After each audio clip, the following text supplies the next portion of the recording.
The other thing, na munisikiza vizuri, na hii mtaiona in the next few weeks. Na naongeaga hii maneno kwa sababu nimefanya kazi na hawa watu. Ukiona wanakohoa hivi, unajua ni uongo inatafutwa. Ukiona wanajishika hapa, unajua iko kitu inapangwa.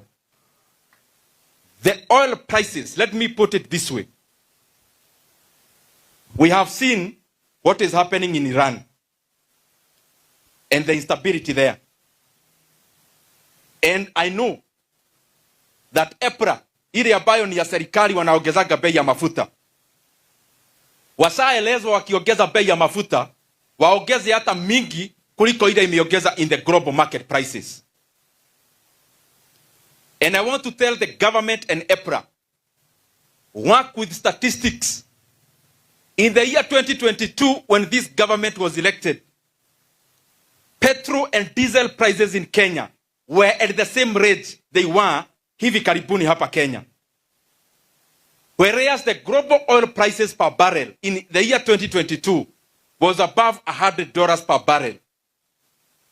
The oil prices are currently at that level now, globally. By the way, it was much lesser. EPRA munajua ya kwamba ukiongeza bei ya mafuta Kenya, lazima unamaliza consignment ile ilikuja kwa bei ya chini.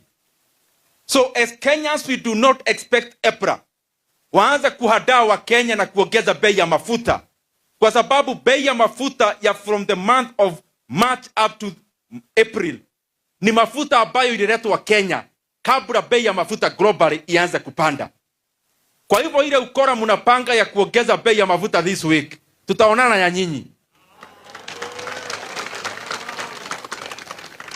Ya pili, the government introduced the reason why, na muangalia hivi, mafuta ikishuka globally, ilitoka $100 billion per barrel, ikashuka hata $54 per barrel.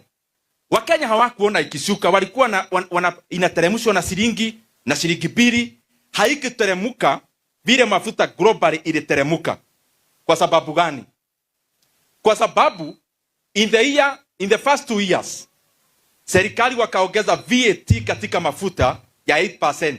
Kitambo ilikuwa 8%, wakaongeza 8%, now it is 16%. Alafu in the year 2024, immediately after the protests, serikali wenyewe wakaongeza fuel levy ya shilingi 7. Walitime vile mafuta ilikuwa inashuka, wakaongeza shilingi 7.